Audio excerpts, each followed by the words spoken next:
Piece on Substack that the USAID and the CIA helped orchestrate Trump's impeachment? Yeah, I mean, Jesse, it's a crazy story. I mean, you might forget that, the House of Representatives impeached President Trump in December of 2019. Many people may not remember that it was a CIA analyst who was left over from the Obama White House who wrote the memo that led to the impeachment. It was all based on hearsay. The person had not actually been in the room with Trump.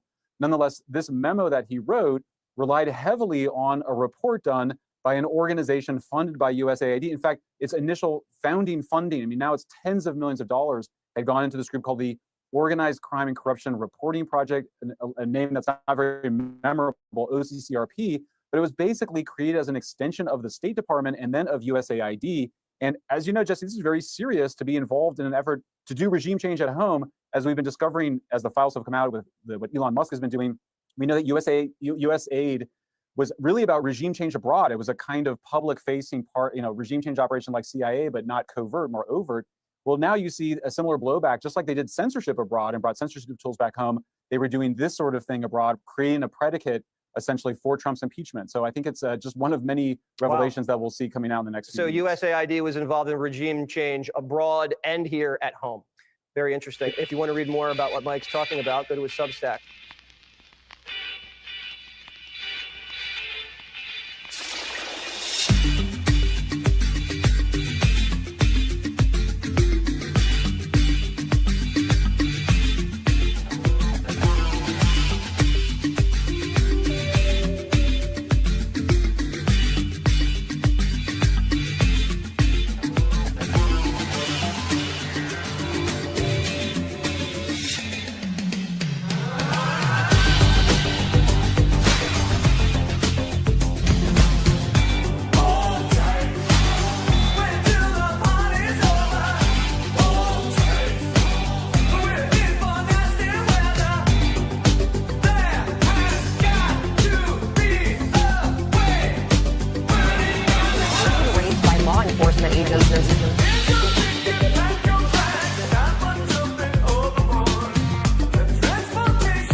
$365 degrees to burn down that deep state house. USAID is burning. Mayday, mayday. Good evening, everybody, wherever you may be. I am Dean Ryan, your host here tonight for the #1 late night show, World at War, right here at Real Deal Media's University. And tonight's episode is USAID and the Ukrainian Shills. Ukrainian Shills. Yes, Ukrainian Shills. That's right. We're going to be talking about the bureaucracy, the pork barrel spending. Yes, of course. But how about the promotion, the propaganda to sell a war, in particular the Ukrainian war? It's all coming out. It's all coming out. And that's what we're going to get into here tonight, as now the Democrats are beginning to show their true Chinese fangs right for everybody here. As now a lot of pissed off so-called, I should say, leftover Democrats don't like what's coming out ever since the announcement of the closure of USAID. The conniption fits in the DC Beltway and the defense contractor alleyways are record level at this point. We'll be talking about that and the plans in the strategery by the Democrats now for massive protest. Here we go. Where have we seen this before? So we're going to be talking all about huge politics tonight, I guess you could say, and a lot of revelations. Also, Aaron Cates is here tonight. He's going to be joining us in how the USAID has a connection. So it's with Canada. So it's USAID and the Canadian connection. We'll be venturing into his bag of goodies he brought here tonight. Don't want to miss that. We also have some huge international news with the 100-day plan by the Trump administration to end the Ukrainian war. Is it a path to peace or a desperate gamble? Many people who are familiar with the man beg the question. So, and then Zelensky's back in full glory, as now the USAID has now uncovered his dirty skeletons. Yeah, what does he have to say? Is he ready to talk himself? We'll find out.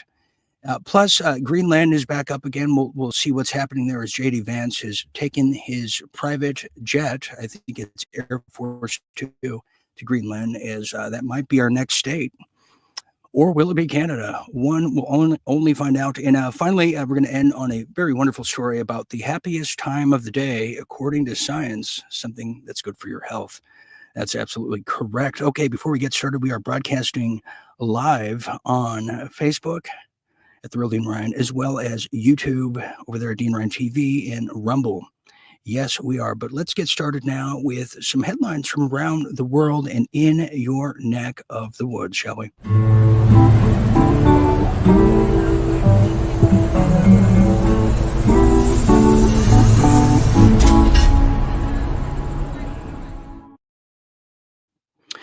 Real deal headlines. Let's get started here now, as protesters are now in cities, or planning, I should say, protest in cities across the United States against Trump policies. Yeah, this is a big deal now, as, Trump policies and Project 2025, whatever happened to the old name, SPARS 2025, but I guess they changed it now, and Elon Musk. And Elon Musk is a number one main target in this whole B-fest, if you will. Anyways, continuing here. Well, yes, that's just right. We haven't seen anything like this since 2017 and the pea hats that women were wearing back then, as directed by the CIA. Well, now demonstrators gathered in cities across the United States today. Well, they've gathered to do what, you might ask? Well, to protest the Trump administration's early actions, decrying everything from the president's immigration crackdown to his rollback of the transgender rights and proposal to forcibly transfer Palestinians to Gaza Strip, which we will cover later.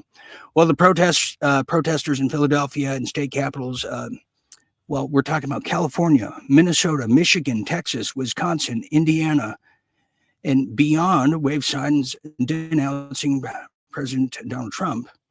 Well, the leader of Trump's new Department of Government Efficiency, Elon Musk, he was targeted as well. There's decrying that a hard right playbook for American government and society is being implemented through Project 2025. So it's now a hard right. It's not far right. It's not fringe right. It's hard right. No word on soft right yet. We're still looking. Well, here's a little quote here from somebody who was there at the protest with just, getting crazy and getting crunk. Well, they said, quote, "I'm appalled by democracy's changes in the last, specifically 2 weeks, but it started a long time ago," Margaret Wilmoth said at the protests outside a state house, Columbia. So these are some of the CIA and PMSNBC talking points we're all familiar with. But members of Congress now, which you'll see little highlights of these coming up here, but members of Congress now have expressed concern that DOGE's involvement with the United States government payment system could lead to security risk or missed payments for programs such as Social Security, Medicare.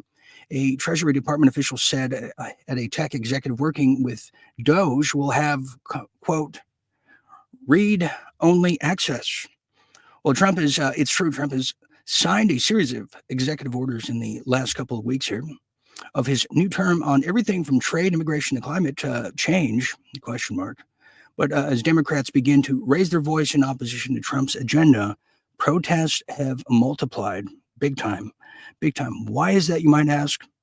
Well, you have to see it yourself in this next clip here before we go to DOGE and everything from that.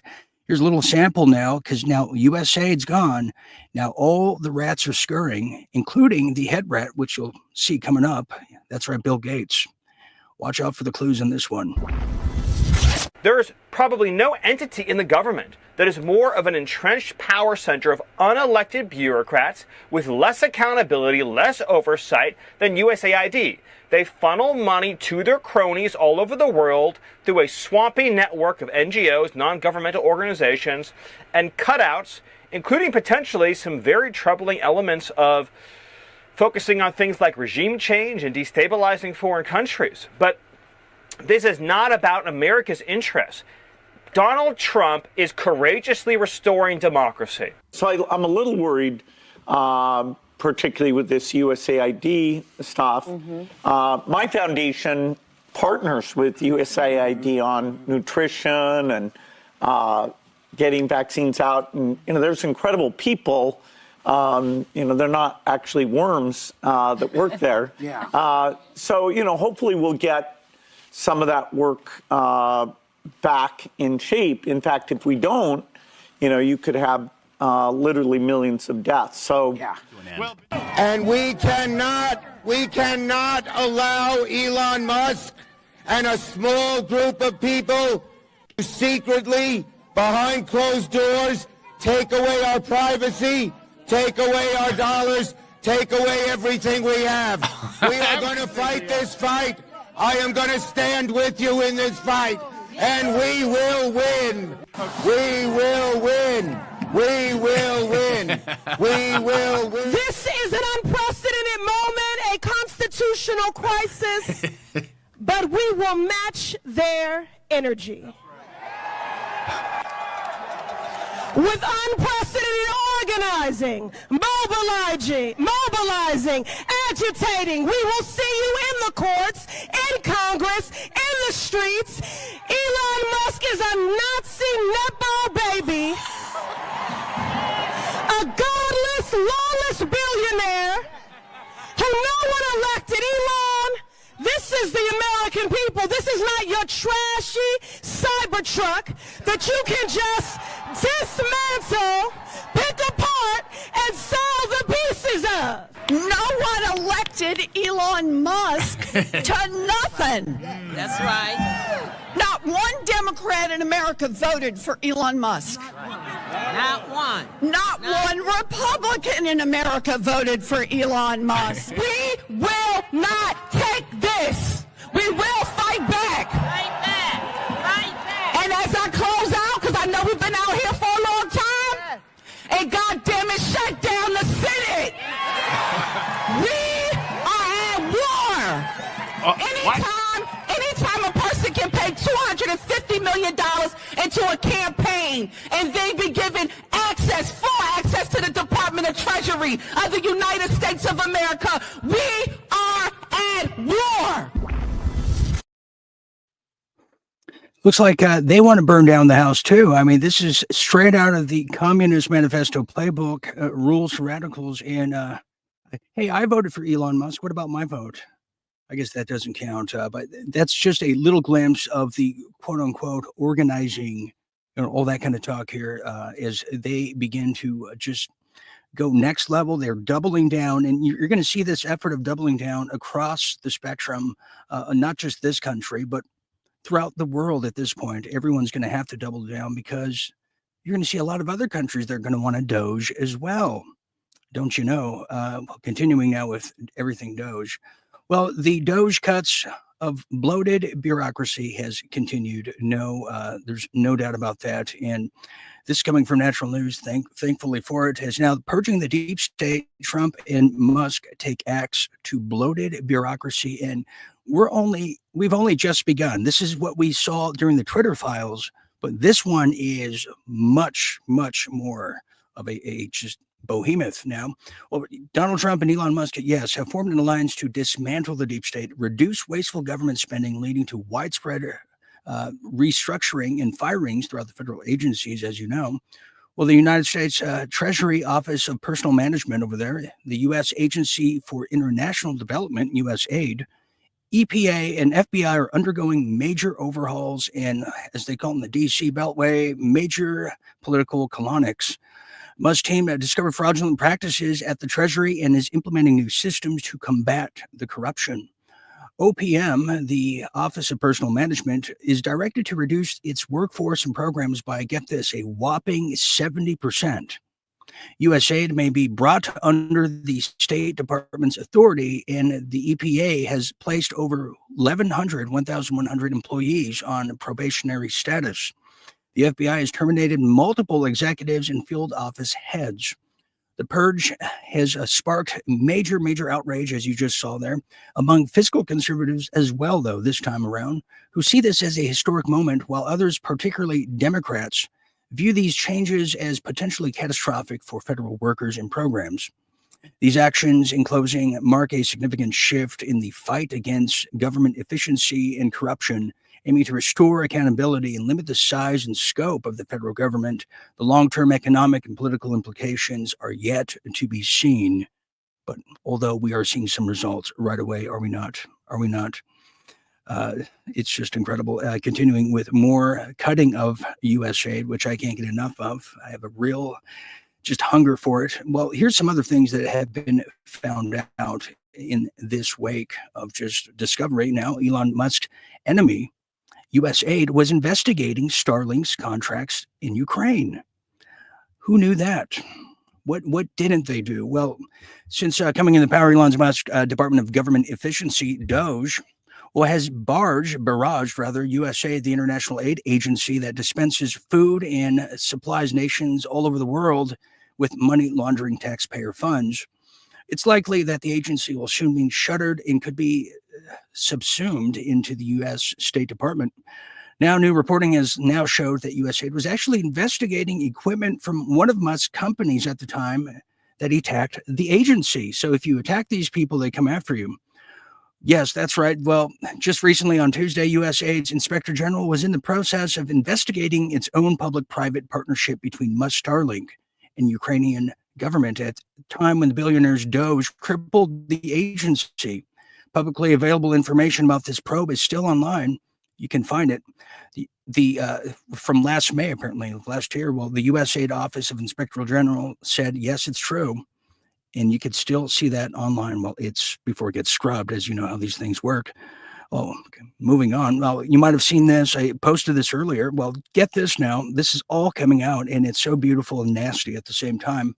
Well, Ukrainian Shills, USAID was using taxpayer money to send celebrities to Ukraine in order to increase President Zelensky's popularity in the U.S. and abroad. If you don't know what I mean, well, Angelina Jolie took $20 million.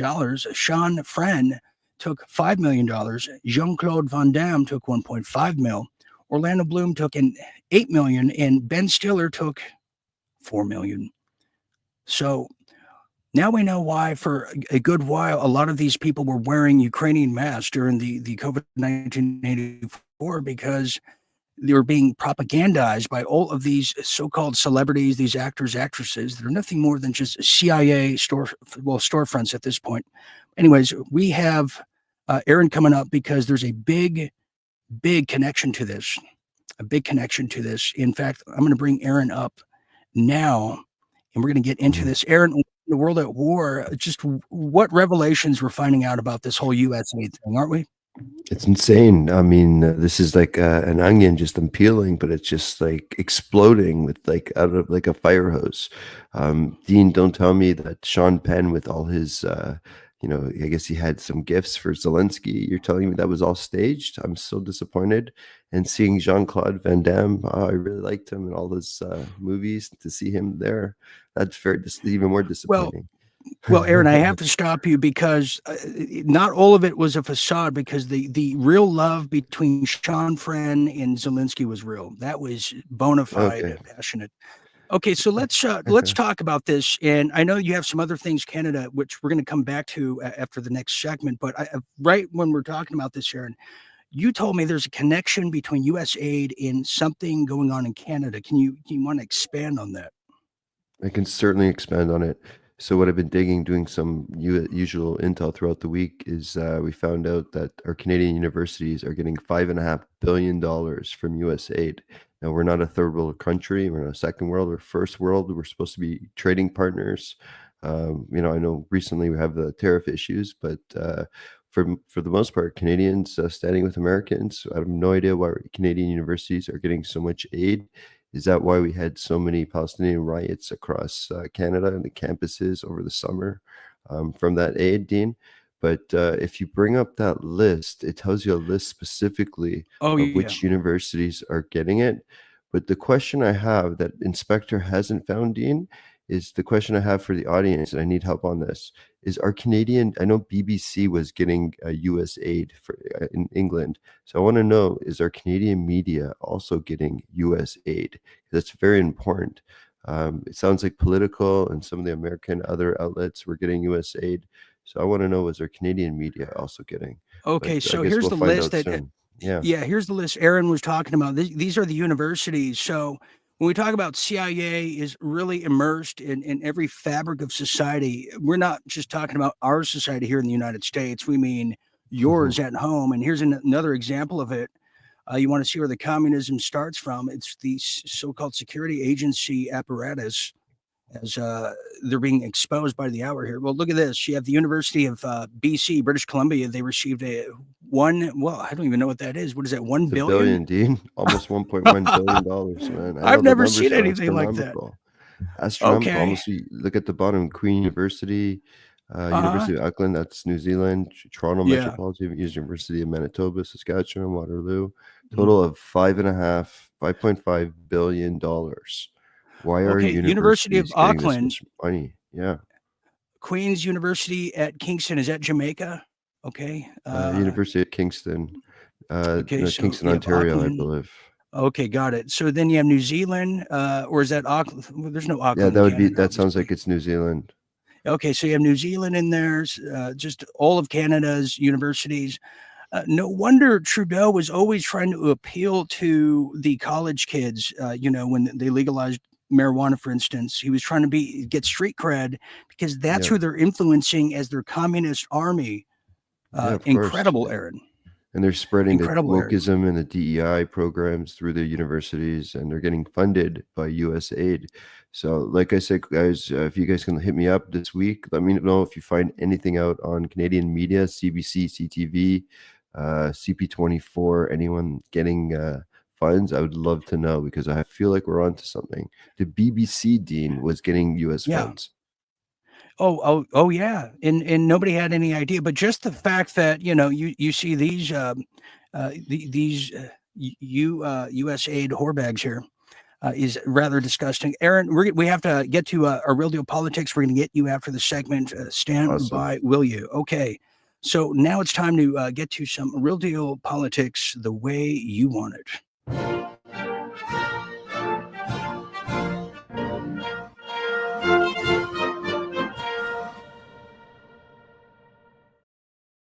Real Deal Politics. Let's get started here, because we have a long way to go. Here is now the CIA is now in question. It starts with USAID, and then it really starts with the CIA. Is now CIA's offers buyout to entire workforce as part of Trump makeover. It continues the slashing. It's too much. I can't take it. That's right. The CIA offers a buyout to entire workforce as part of the Trump makeover and the cutting from DOGE. The Central Intelligence Agency, the cocaine importing agency to some, offered buyouts to entire workforce Tuesday in what officials said is a bid to bring the agency in line with President Trump's priorities, including targeting drug cartels. The CIA appeared to be the first intelligence agency to tell its employees that they can quit their jobs and receive about 8 months of pay and benefits as part of Trump's push to downsize the federal government. Well, the offer last month made to most civilian federal agencies and contractors, exempted some categories of federal workers, including those with national security roles, which I guess Michael Bolton, that doesn't apply to him anymore, does it? That guy he's looking for wars. The agency is also freezing the hiring of job seekers already given a conditional offer in aid to new CIA Director John Ratcliffe, I should say. Well, some are likely to be rescinded if the applicants don't have the right background for the agency's new goals, which also include Trump's trade war and undermining China. The aid said across all government agencies overall, interest in the deferred resignation appears to be low. So not a lot of people are taking the bait. Career coaches focused on the federal workforce say, citing conversations with more than 100 people. That's right, count them. Many people have questions about whether they can if they're legally able to take another job during the payout period or what the case may be. But nonetheless, it's another huge cut, especially to one of the most nefarious agencies of our time, and I should say the country's history. Moving on here, is now we go to Trump's plan to take over the Gaza Strip. Now, this is interesting because at first glance, when you hear it, you got to say, what is he thinking? But then when you really get into it and you see just how the devastation and the amount of it is something else. But let me tell you a bit about it here before we go to a little clip. As now the major Middle East, majority of the Middle East is now rejecting Trump's surprise proposal to take over Gaza and make U.S. one of the, I guess, landlords, if you will. But he wants to redevelop the enclave and move Palestinians out permanently, pointing to the challenges ahead for a notion that breaks with decades of U.S. and international policy towards the region. One of those people who have a problem with it is Saudi Arabia, which the U.S. hopes to lead into a deal to normalize ties with Israel. Said Wednesday it rejected any efforts to displace Palestinians from their land and reaffirmed support for the Palestinian state. It's a position non-negotiable, and said it wouldn't establish a diplomatic relations with Israel unless the goal was met. Well, here's a little clip of just exactly what I'm talking about and exactly what Trump's trying to convey. He has a different idea, and I think it's worth paying attention to this. We're talking about it. He's exploring it with his people, with his staff. I think it's something that could change history, and it's worthwhile really pursuing this avenue. And we will do a job with it too. We'll own it. President Trump has called for the US to take control of the Gaza Strip and for nearly 2 million Palestinians to leave the territory. I do see a long-term ownership position, and I see it bringing great stability to that part of the Middle East and maybe the entire Middle East. 2/3 of buildings damaged or destroyed. The UN believes rebuilding Gaza could cost up to $40 billion. Trump administration officials believe redevelopment of the Strip could take 10 to 15 years. We have an opportunity to do something that could be phenomenal. And I don't want to be cute. I don't want to be a wise guy, but the Riviera of the Middle East, this could be something that could be so bad. This could be so magnificent. Trump is at his core. He's a real estate guy. And so he definitely has talked about Gaza. There's 30,000 unexploded munitions. It is the buildings that could tip over at any moment. There's no utilities there whatsoever. No working water, electric, gas, nothing. God knows what kind of disease might be festering there. So when the president talks about cleaning it out, he talks about making it habitable. And this is a long-range plan. The idea of Palestinians leaving Gaza is being considered a taboo topic, even in Israel. Yeah, very, very, very taboo, isn't it? Isn't it? Just a few more stories here because a little quick update. You might have heard, definitely didn't feel like him, but Mitch McConnell, Senate Majority Leader, it took a nasty spill today. Something's going on with him, and it has been for quite some time. Mitch McConnell is now using a wheelchair after falling down the stairs at the Capitol building.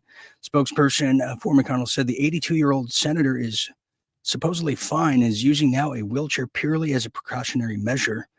Yes, the zonked out blueberry hand turtle man They're just carting around just a dead corpse at this point. But you got to see it to believe it. Never did we ever have one of these situations before. Yeah, look at Mitch McConnell right here. He's really aging, becoming very decrepit. So yeah, there's his handlers, and his days are numbered, sadly. And those are some real deal headlines. Okay, we're going to return to Aaron next, and we're going to be talking about some major, just beyond the DOGE. Beyond the DOGE, we're going to get into some intel drops about Trudeau, hush money. You know, I want to ask Aaron, who's kind of, who's going to be the next prime minister that we're going to have to deal with? And he's going to give us some insight on that. Okay, Aaron, let's get you back on stage here, and let's talk about it here because, this USAID, it's opening a lot of people's senses and awakeness and awareness to it all. But let's get started with what you brought us here today. Okay, let's do it. The bag of tricks. So let's start off with last week. I was talking about foreign interference, Dean. We had this lady come on, and after years and years, 2019 to 2021, Trudeau, there was no foreign interference with China, even though the RCMP came out and said that there was 11 MPs who in the Liberal Party who conspired with China. Jagmeet Singh confirmed it. Trudeau mentioned that the Conservatives had foreign interference, but all of a sudden this lady comes out and said there's no foreign interference. And who is this lady? Let's read. Justice Marie-Josée. I had her play a video last week, if you guys remember, who was supposed to be independent arbitrator and head of the Foreign Interference Commission, was one of Trudeau's lawyers back when he was ousted as a drama teacher for sexual assault. She says there was really no interference. Open your eyes, y'all. And if you go back, there's another video. Open your eyes. Open your eyes, y'all. Doesn't sound really Canadian, but yeah, no, not at all, not one bit. Maybe open your eyes, with a Molson at the end. But yeah, no. So is Dean, that from so Ottawa, lady, Texas? Yeah. This What about lady this lady? is the same lady who had a non-disclosure $2.5 million because I think he was with like a minor while he was a drama teacher many years ago, and and he was probably like in his 30s and she was 15 or something. So $2.5 million was disclosed. This lady was part of the here's the hush money. She was the one who lawyer who represented Trudeau back then, and now she's representing him in the foreign interference. You don't think that's a conflict of interest? I think we need a new commission. We need that one that's completely separate of any conflicts. But forget what she says. We all know that there was foreign interference, and if we would have gotten to the bottom of it, Canada would not be in the position where we are now. Oh, sorry, Aaron. I I skipped ahead here. So let me start that again. So this next one here, because the organized crime, the Chinese gangs, the Chinese mafia is very prevalent in Canada. That they're flowing the fentanyl through your country into the United States, which is the goal. They want all of our minerals. But what is this next one here? Because you have RCMP, the Mountie people. Confirms that over 4,000 separate organized crime groups operating in Canada right now. Is a substantial number of these are profiting from poisonous fentanyl. There you have it. So what is this next report we're going to watch here, Aaron? Okay, so if you could play that report, the one with the 4,000 RCMP members, it's like probably not too long, but there's a committee and the RCMP is being asked many questions, and they gave the whole scoop of what's happening in Canada. For all those that say that we don't have a drug problem or a border issue, I really want you to watch this clip. This is real. It's not conspiracy. You'll see the RCMP admitting right on video that we have an issue. Yeah, Aaron, it's not playing. It's a Telegram video, and you know how those go. So let's go to this next report here because of a drug bust, which is somewhat related because RCMP drug operation with ties to Mexico, and also too, Aaron, this is on the heels now of Trudeau, who agreed to put 10,000 troops at the border, stop the flow of fentanyl. Yeah, he's agreed, but he's full of trickery. I have no idea how they're going to put the 10,000 border troops, because Canada only has about 50,000 army members, and they're all scattered right now. And I think there's a shortage of new hires, and they also took army members who didn't get the Pokey Doke miracle So we're really short on Army staff. I have no idea how they're going to do that. But if this video here, this one shows you, I think this was one of the biggest fentanyl busts in Canada, and it shows you an entire operation that happened. All right, this was a few months ago, actually. All right, here it is. There, it's playing here.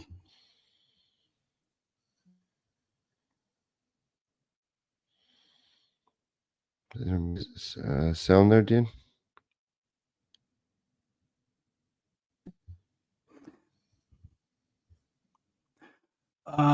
Anyways, you don't have sound yeah. there? There should be sound there, no? Yeah, you know what happened, Aaron? One of those nights. One of those nights. Yeah, it's whatever you sent me had no sound to it. Let's try again. Why don't you go on to the next one, Aaron? I'll tinker with. Okay, awesome. Okay, so while you're doing that, I really wanted to play that because it really showed the whole operation that was in British Columbia, one of the biggest fentanyl busts, and it's absolutely crazy, insane. And this is via the Mexican cartels. Okay, so, I got it to work now, Aaron. Here we go. Okay, Let's. awesome. Here it is. Second time's a charm. Aaron Cates. Okay, we're gonna get it. Global News has learned tucked away in this multi-million-dollar Surrey neighborhood is a home, allegedly the headquarters of a criminal syndicate connected to Mexican drug cartels. RCMP issuing a search warrant at the heavily fortified residence in September. So we have a number of different types of firearms. We have rifles, shotguns. 23 firearms, thousands of rounds of ammunition, bags of illicit drugs, cash, and multiple Mexican passports seized by RCMP federal policing investigators after a 3-year-long investigation. The plot to import large quantities of cocaine into Canada, say the Mounties. This drug operation was disrupted as a result of the arrest of one of their main leaders in the United States over the summer. In July, leaders of the Sinaloa drug cartel were arrested near El Paso, Texas. RCMP not going into detail because of ongoing investigations. Wednesday's announcement comes on the heels of what RCMP are calling the largest drug superlab bust in Canadian history in Falkland, BC last month. Back in Surrey, through the steel gate flanked by razor wire, Global News spoke to 2 individuals who politely declined comment. We're still waiting to hear from their lawyer. RCMP say they arrested a Mexican national along with 2 others from Surrey who were connected to numerous gangs in BC. All 3 were released. No charges have been laid. Is it really successful when the 3 individuals you've arrested have been released? That's something that's really not up to police. We gather evidence and we recommend. Okay. Drug and weapons offenses. Thank you for that. All right. So, you know, of course, they're not going to put them in jail, Aaron, because they're part of the team there.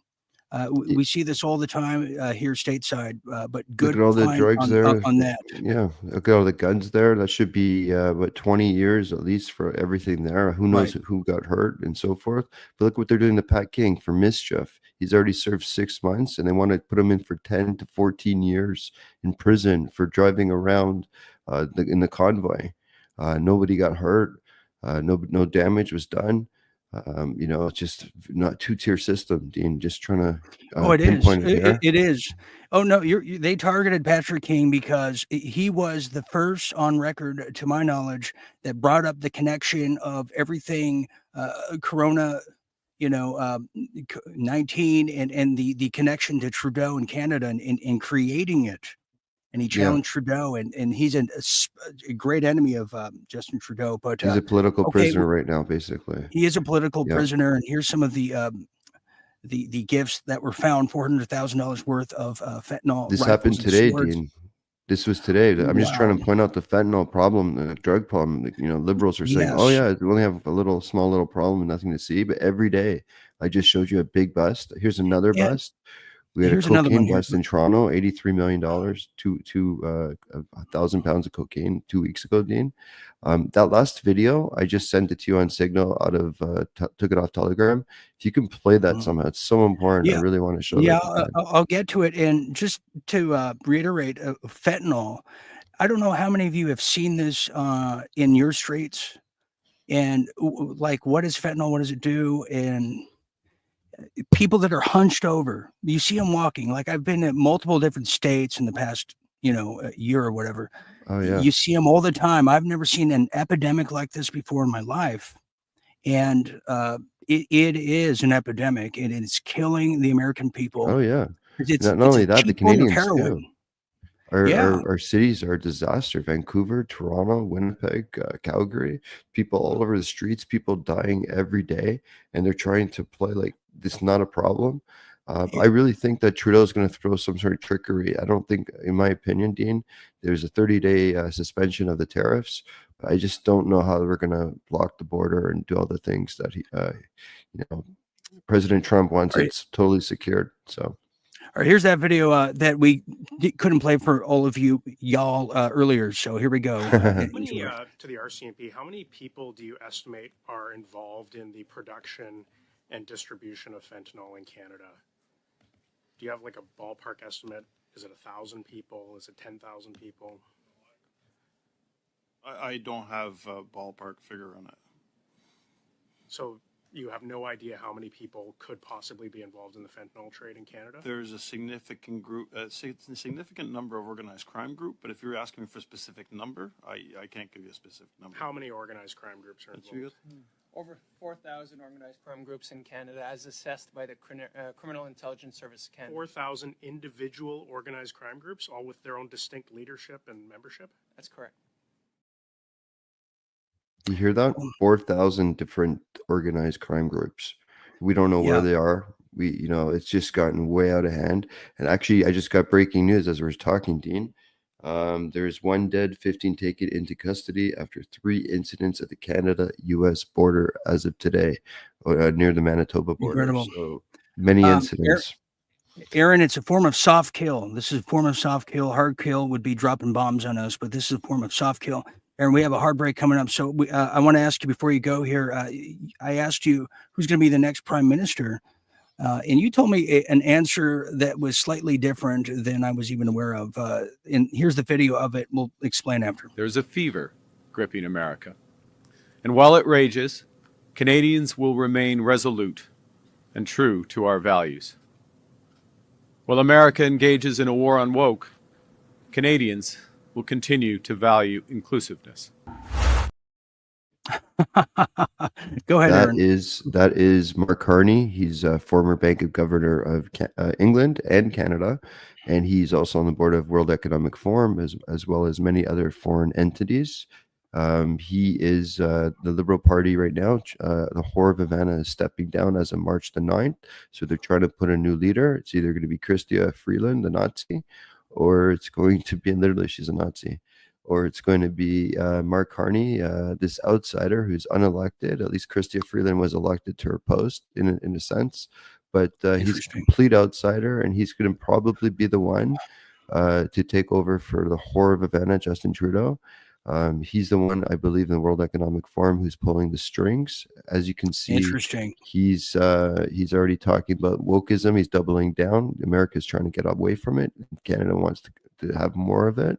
And, his policies are all about net zero, 2030 agenda, right? The same old climate change usual. Last thing I'll say about this guy, Dean, is that there's pictures of him with Jeffrey Epstein and also Ghislaine Maxwell. So he's got connection friends who are tied to pedophile elites, basically. Oh, interesting. Is there anyone that doesn't have a picture of Jeffrey Epstein at this point? Thank you very much, Inspector Aaron Cates of Toronto, everybody. There on the trail, you guys. have it. Thank you. On the trail. There you have it. Okay. We have a break coming up here. We're going to take this next break. When we get back, we have some major international news you're going to want to know about. And Zelensky is just a total boob, and he got caught this time around with everything coming out. So don't go anywhere. Watching the #1 late night show, World at War. We'll be back after this quick message.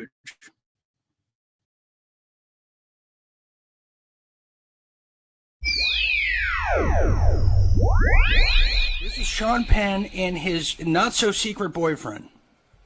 I'm not going to tell you who it is. I'm going to let you see it for yourself, because here at the Sean Penn, the Mr. Pruneface fan club, We don't like to out our actors. We like them to out themselves. Hi, Sean. Nice to meet you. Oh, yes. True love in the making.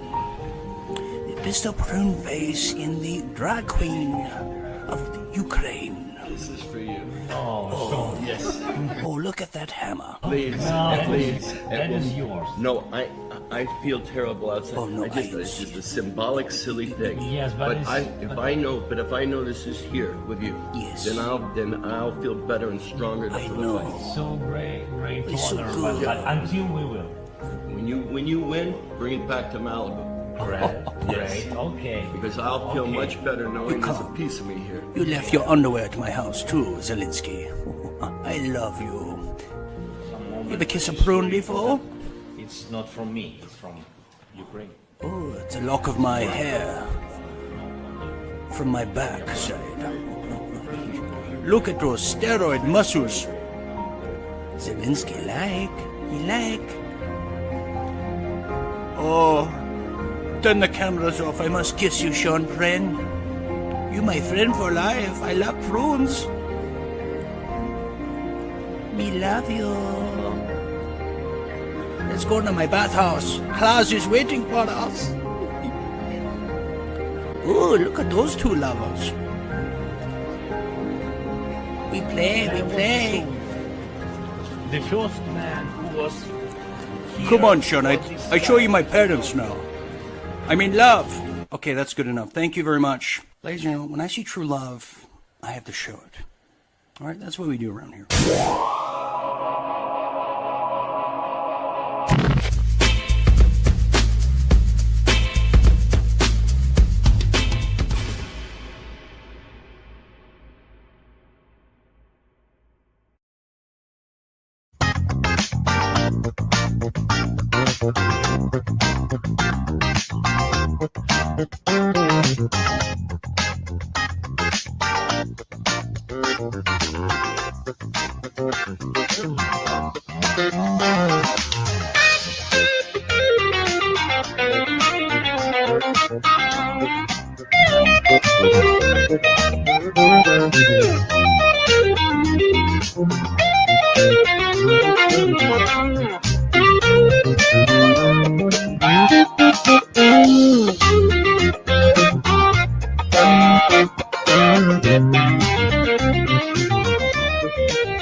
Also, I am drinking this. Jim, I forgot to show you before the show.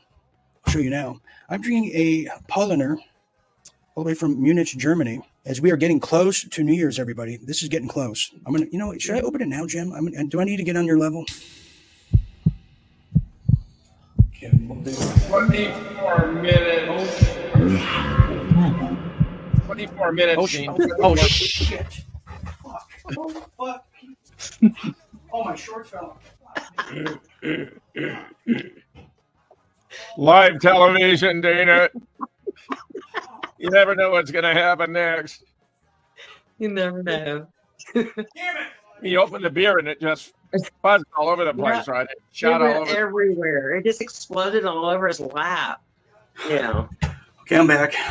Got all over the work area here, and my pants fell off too subsequently. Already, ain't even done yet. It's already off. Well, I know. I got all over this damn suit. Sorry about that. We're still live, aren't we? Damn it. Oh, yeah. We've been hearing every word, Dean. Tonight is just going flawlessly.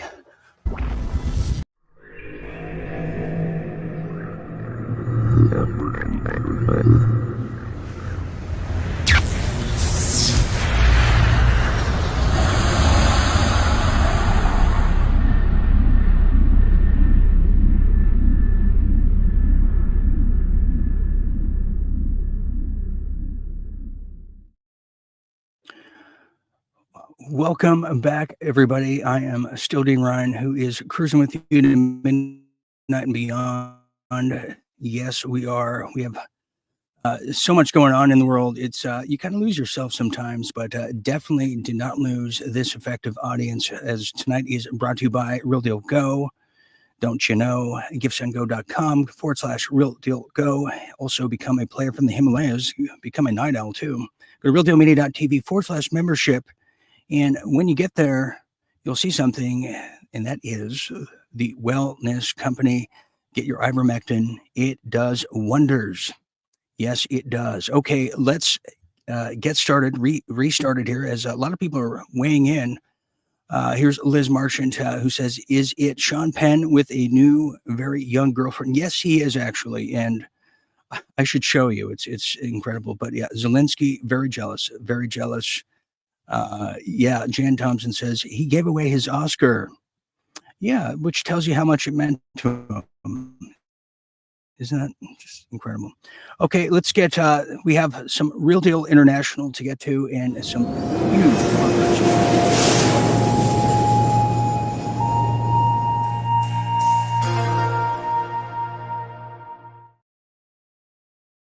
Real Deal International. Oh, yes. This is, it's a remarkable start to a presidency, many have said, but now there's a plan in the first 100 days, a plan for peace. The plan for peace, the plan. Yeah, Trump's 100-day plan to end the Ukrainian war and a pathway to peace, or is just another desperate gamble? We'll find out. As now Ukraine war enters its third year with over 10,000 Ukrainian civilians dead and millions displaced, highlighting the ongoing tragedy of the conflict. Trump has tasked envoy Keith Kellogg, no relation, with ending the conflict within 100 days, proposing a ceasefire by Easter, followed by negotiations for a lasting peace deal at all. Well, the war's continuation tests the NATO's resolve, yes, it does, and the U.S.-Russia relation as well, with Ukraine lacking leverage to force a favorable outcome despite Western support and a hell of a lot of funding for it as well. Well, the conflict is a defining moment in a 21st century geopolitical world, potentially requiring painful concessions similar to those we've seen in historical instances over the course of time, one of them being the Korean War, where it split up the peninsula, the North Korea, South Korea. We know how that went.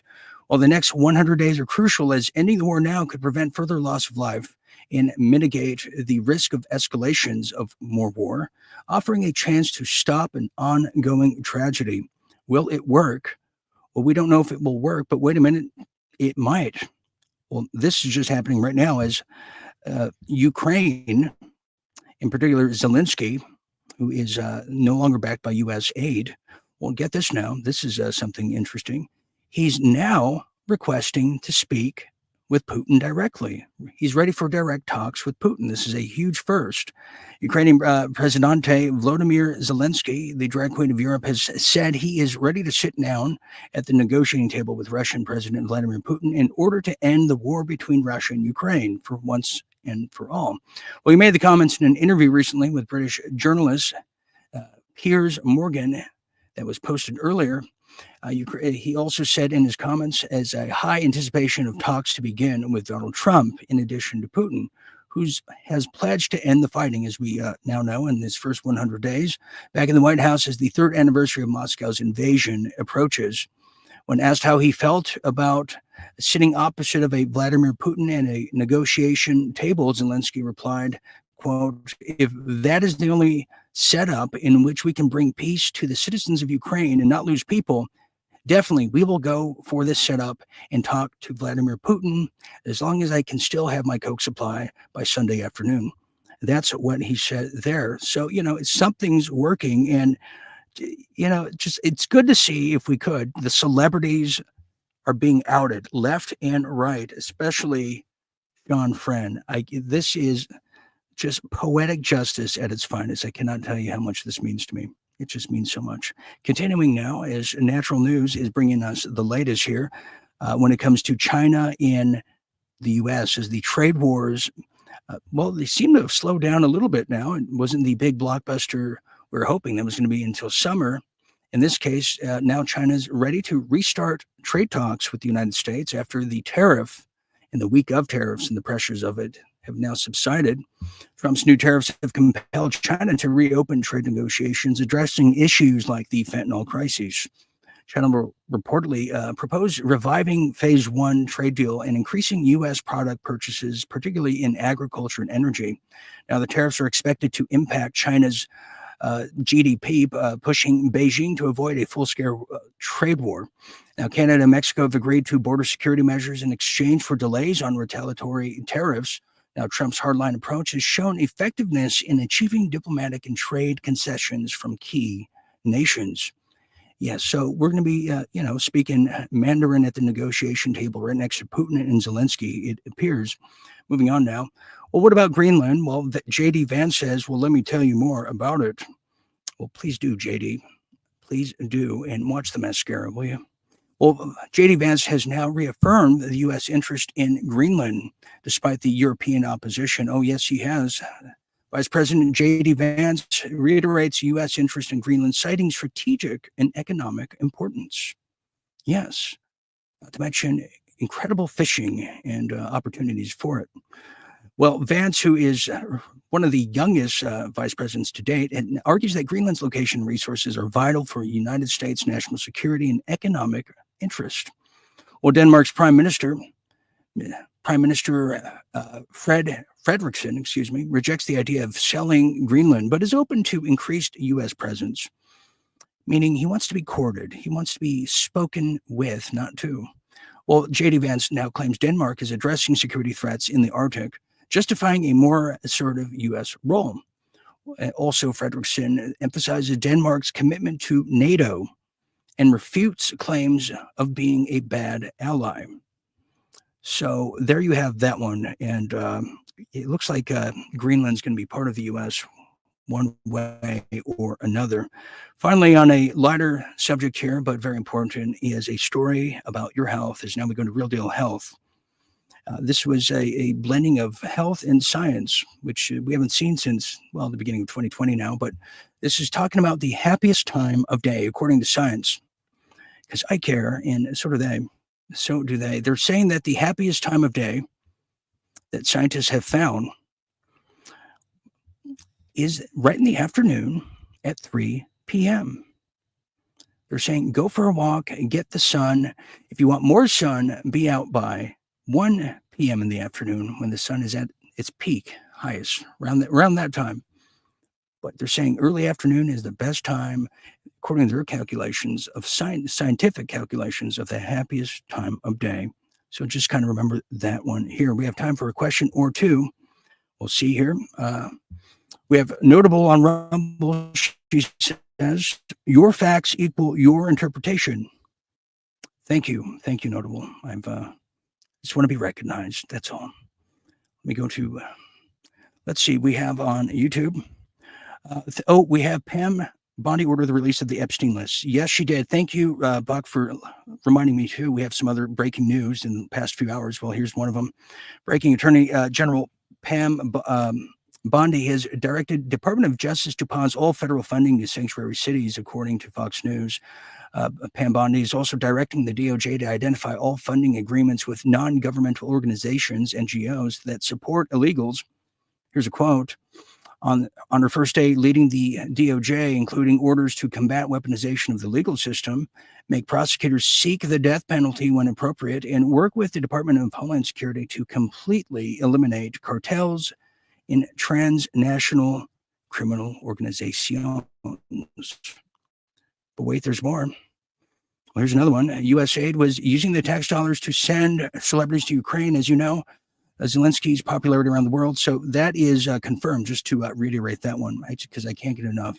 But thank you, Buck, for that one. Here's Stacy Nelson says the following. I don't get to see much sun anymore, Dean. He keeps spraying the skies with chemtrails, gets a little sun once a month. We need to do something about it, too. You know, it seems to be a UN program at this point in time. Even if the House of Congress in your state votes to eliminate geoengineering, as we see in Tennessee, it takes more of it's going to take a huge effort, I would say. Something like Trump talking about it, I would guess. But anyways, that's going to lead us now to, well, you guessed it. Final thoughts. Zelensky, final thoughts.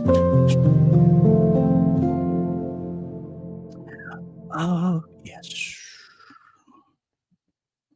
Final thoughts as we close the episode of USAID and the Ukrainian Shills.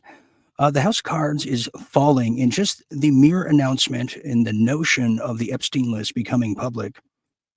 We're going to see heads roll, and we're going to see double, triple, quadruple down of the leftover Democrats, because this is their bloodline, their financial blood and lifeline is USAID, and now the gloves are off officially, and they're coming for everybody who can just pretty much witness what's right in front of us. Yes, it's called a treason. That's going to be a big talk, and the crimes against humanity will be a subject matter coming forward. Okay, that is that one. I will be back over the weekend. You'll see me floating throughout the next few days.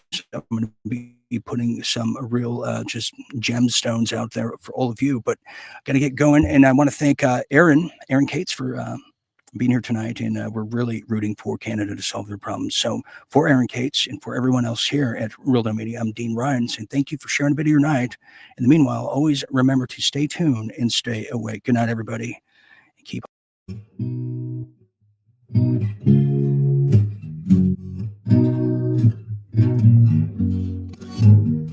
People say I'm the life of the party, 'cause I tell your culture. Although I might be laughing loud and hard, and deep inside I'm blue. So take a good look in my face. You see the smile that's on my face. If you're closer, it's easy to trace. So much outside, let's go baby. Inside, my heart is beating. Ever since you let me down, the sky is my makeup. I guess it's my breakup with you.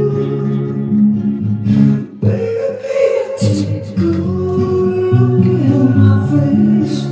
You see my smile outside place. If you're closer, it's easier to trace the threads of the much.